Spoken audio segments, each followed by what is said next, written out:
అందరికీ నమస్కారం. అమ్మ మాట అమ్మాయి బాట ఛానల్కి స్వాగతం. కథ చెప్పుకుందామా? మొదటిసారిగా వీడియో చూస్తున్నట్లయితే సబ్స్క్రైబ్ చేసుకోండి, లైక్ చేసి షేర్ చేయండి, పక్కనున్న బెల్ సింబల్ని ప్రెస్ చేయండి. నేను చేసే కొత్త వీడియోస్ మీకు నోటిఫికేషన్స్ వస్తాయి. మొదలు పెట్టుకుందామా? దివ్య జ్ఞానం. బేతాళ కథలు. పట్టుదల వదలని విక్రమార్కుడు చెట్టు వద్దకు తిరిగి వెళ్ళి చెట్టుపై నుంచి శవాన్ని దించి భుజాన వేసుకొని ఎప్పటిలాగే మౌనంగా శ్మశానం కేసి నడవసాగాడు. అప్పుడు శవంలోని బేతాళుడు, రాజా, మనుషులు అజ్ఞానులు కావటమే కాక వాళ్ళు పరిపూర్ణ జ్ఞానాన్ని గౌరవించలేరు. అందుకు నిదర్శనంగా దివ్యజ్ఞానికి జరిగిన అన్యాయం గురించి చెబుతాను, శ్రమ తెలియకుండా విను అంటూ ఇలా చెప్పసాగాడు. దివాకరుడనే రాజు కాంచనపురాన్ని పరిపాలిస్తూ ఉండగా ఆ నగరానికి ఒక సాధువు వచ్చి నగరం వెలుపల ఉన్న వనంలో ఒక కుటీరం నిర్మించుకున్నాడు. ఆ సంగతి తెలిసి నగర పౌరులు ఆయనను చూడబోయి ఆయనతో తమ కష్టసుఖాలు చెప్పుకొని ఆయన సలహా కోరారు. ఆయన ప్రతి ఒక్కరికి వాళ్ళ కష్టాలు ఎలా ఎప్పుడు తొలగిపోతాయో, అసలు పోతాయో పోవో, వాళ్ళ ప్రయత్నాలు ఫలిస్తాయో ఫలించవో చూసినట్లు చెబుతూ వచ్చాడు. దివ్యజ్ఞాని గురించి రాజుదాకా వెళ్ళింది. ఆయనకు విధిలో పూర్తి విశ్వాసం ఉంది. ప్రతి ఒక్కరికి రాసిపెట్టి ఉన్నట్లే జరుగుతుంది. దాన్ని తప్పించటం ఎవరి తరమూ కాదు. అలాంటప్పుడు ఆ దివ్యజ్ఞాని లాంటి వాడు జరగబోయేది తెలుసుకోగలిగినంత మాత్రాన అది జరగటం మానదు కదా. కానీ దివాకరుడి మంత్రి సుదర్శనుడికి భవిష్యత్తు తెలియటం వల్ల లాభం ఉండవచ్చుననిపించింది. సుదర్శనుడి కొడుకు పుట్టినది లగాయతు, రోగిష్టిగా ఉంటున్నాడు. వైద్యులు వాణ్ణి బాగు చెయ్యలేకపోయారు. దివ్యజ్ఞాని ఏమైనా సహాయపడగలడేమోనని ఆయన ఆశపడ్డాడు. మంత్రి చెప్పినది విని దివ్యజ్ఞాని, నీ కొడుక్కి గ్రహదోషం ఉంది, నేను చెప్పిన విధంగా శాంతి జరిపించు, కుర్రవాడు ఆరోగ్యవంతుడవుతాడు అన్నాడు. ఆయన చెప్పినట్లే సుదర్శనుడు శాంతి జరిపించేసరికి అతని కొడుకు నెల రోజులలో సంపూర్ణ ఆరోగ్యం పొందాడు. సుదర్శనుడు దివ్యజ్ఞానికి అంతులేని కట్నాలు కానుకలు తీసుకుపోయాడు.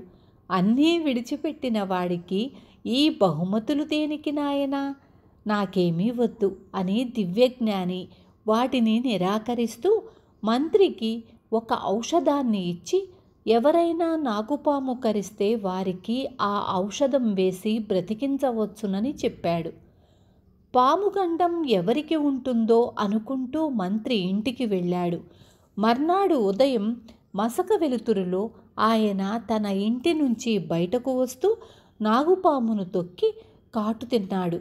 దివ్యజ్ఞాని ఇచ్చిన ఔషధం అతని ప్రాణాన్ని కాపాడింది. ఇది తెలిసిన మీదట రాజుకు దివ్యజ్ఞాని గురించి ఆసక్తి కలిగింది. ఆయన భవిష్యత్తును తెలుసుకోవటమే కాక మార్చను కూడా మార్చగలడా? ఈ అనుమానాన్ని తీర్చుకోదలుచుకొని దివాకరుడు ఒకసారి వేటకు బయలుదేరిపోతూ దారిలో దివ్యజ్ఞాని కుటీరం దగ్గర ఆగి ఆయన దర్శనం చేసుకొని, స్వామి, వేటాడబోతున్నాను, వేట ఎలా సాగుతుంది అని అడిగాడు. ఇవాళ నువ్వు ఒక్క జంతువును కూడా కొట్టలేవు అన్నాడు దివ్యజ్ఞాని. రాజు వేటలో సిద్ధహస్తుడు. వేటకు పోయి అనేక జంతువులను కొట్టకుండా ఆయన ఏనాడూ తిరిగి రాలేదు. ఈ దివ్యజ్ఞానికి భవిష్యత్తు కూడా అంత బాగా తెలియదులాగుంది అనుకుంటూ ఆయన అరణ్యంలోకి వెళ్ళాడు.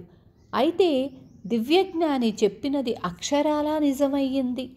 ఆ రోజు రాజుకు ఒక చిన్న చెవుల పిల్లి కూడా అందలేదు. ఇది జరిగిన కొద్ది రోజులకే దివాకరుడికి పొరుగురాజుతో యుద్ధం దాపురించింది. పొరుగురాజు బలవంతుడు. దివ్యజ్ఞాని సలహా తీసుకుందామని రాజు వెళ్ళి అడిగితే దివ్యజ్ఞాని, యుద్ధం చెయ్యి నాయనా, నీకు జయం తేలికగా లభిస్తుంది అన్నాడు. ఈసారి కూడా దివ్యజ్ఞాని జోష్యం అక్షరాలా నిజమయ్యింది. బలవంతుడినన్న అహంకారం వల్లనో ఏమో పొరుగురాజు వ్యూహరచన అశ్రద్ధగా చేసి కొద్ది గడియలలో చావు దెబ్బతిని పారిపోయాడు. తరువాత రాజుకు మంత్రికి దివ్యజ్ఞాని గురించి చర్చ జరిగింది. దివ్యజ్ఞానికి భవిష్యత్తు తెలుసును, దాన్ని మార్చే శక్తి ఆయనకు లేదు. నీ కొడుకును ఆరోగ్యవంతుణ్ణి చేశాడని, నిన్ను పాముగండం నుంచి కాపాడాడు గనుక ఆయనకు భవిష్యత్తును మార్చే శక్తి ఉందనుకుంటున్నావు. కానీ అనేక మందికి రోగాలు నయం కావని, అపజయాలు తప్పవని ఆయన చెబుతున్నట్లు నాకు తెలుసు. నీ కొడుకు ఆరోగ్యం బాగుపడబోతోందని, పాము కాటు వల్ల నీకు ప్రాణహాని లేదని ఆయనకు ముందే తెలుసు అన్నాడు రాజు. రాజు ఇలా అన్న మీదట మంత్రి దివ్యజ్ఞాని ప్రజలకు చేస్తున్న మేలు గురించి, ఆయన దివ్యజ్ఞానం ప్రభావం ప్రజల మీద ఎలా ఉంటుందన్న విషయం గురించి శ్రద్ధగా ఆరాలు తీయసాగాడు. రాజు చెప్పిన మాట నిజం. దివ్యజ్ఞాని కొందరికి కష్టాలు ఏ రూపంలో వచ్చేది చెబుతున్నాడు, కొందరికి తమ ప్రయత్నాలు ఫలించవని చెబుతున్నాడు, ఇంకా కొందరికి జరగబోయే మంచి చెబుతున్నాడు. దివ్యజ్ఞాని చెప్పిన మాటలను బట్టి తమ ప్రయత్నాలు ఫలించవని ముందుగానే తెలుసుకున్న వాళ్ళు ప్రయత్నాలు మానేస్తున్నారు. మేలు జరుగుతుందని తెలిసిన వాళ్ళు నిశ్చింతగా చేతులు కట్టుకొని కూర్చుంటున్నారు.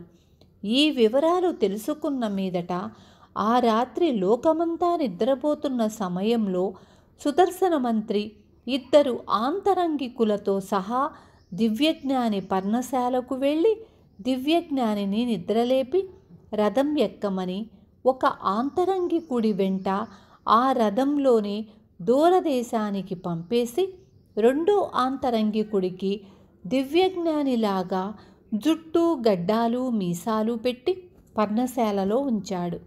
మర్నాటి నుంచి జనానికి దివ్యజ్ఞాని చెప్పేవి నిజం కావటం మానాయి. దివ్యజ్ఞానే మారిపోయాడని వారికి తెలియదు. సాధువుకు శక్తులు అంతరించిపోయాయనుకొని జనం క్రమంగా రావటం మానేశారు. ఒక మంచి రోజు చూసి మంత్రిగారి ఆంతరంగికుడు పర్ణశాల పాడుబెట్టి మంత్రి దగ్గరకు తిరిగి వచ్చాడు. బేతాళుడు ఈ కథ చెప్పి, రాజా, తనకు ఎంతో మేలు చెయ్యటమే కాక ప్రజలను లేనిపోని శ్రమల నుంచి దురాశల నుంచి కాపాడుతూ వస్తున్న దివ్యజ్ఞానిని మంత్రి ఎందుకు దూరంగా పంపేశాడు? ఆయన వల్ల ఎవరికీ ఎలాంటి నష్టమూ జరగలేదు కదా. ఈ సందేహానికి సమాధానం తెలిసి కూడా చెప్పలేకపోయావో నీ తల పగిలిపోతుంది అన్నాడు.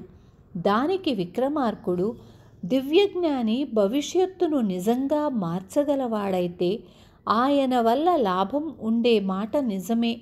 కానీ రాజు నిరూపించినట్లు ఆయనకు భవిష్యత్తు మాత్రమే తెలిస్తే అందువల్ల ప్రజలకు దేశానికి తీరని నష్టం ఉంది. భవిష్యత్తు రూఢీగా తెలిసినప్పుడు మనుషులు ప్రయత్నాలు మానేస్తారు. ప్రయత్నమే మానవ జాతిని ముందుకు నడిపిస్తుంది.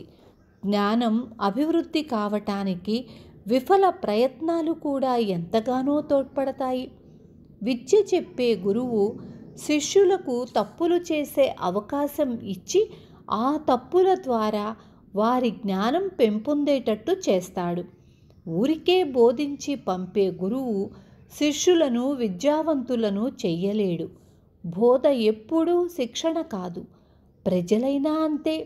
ప్రయత్నం ఫలించదని ముందే తెలిస్తే ప్రయత్నం చెయ్యరు. మంచి జరగబోతోందని నమ్మకంగా తెలిసినా ప్రయత్నం తలపెట్టరు. అలాంటి ప్రజలు ఏదీ సాధించలేరు. వట్టి సోమరిపోతులుగా, జంతు ప్రకృతి కలవారుగా తయారవుతారు. చివరకు జంతువులు కూడా ప్రయత్నం చేస్తాయి. కానీ భవిష్యత్తు రూఢీగా తెలిసిన వారు కృషి మానేస్తారు. అది దేశానికి చాలా నష్టం. అందుకే మంత్రి దివ్యజ్ఞానిని సాగనంపాడు అన్నాడు. రాజుకు ఈ విధంగా మౌనభంగం కలగగానే బేతాళుడు శవంతో సహా మాయమై తిరిగి చెట్టెక్కాడు. విన్నారు కదా. రేపు మళ్ళీ ఇంకొక మంచి కథతో మీ ముందుకు వస్తాను.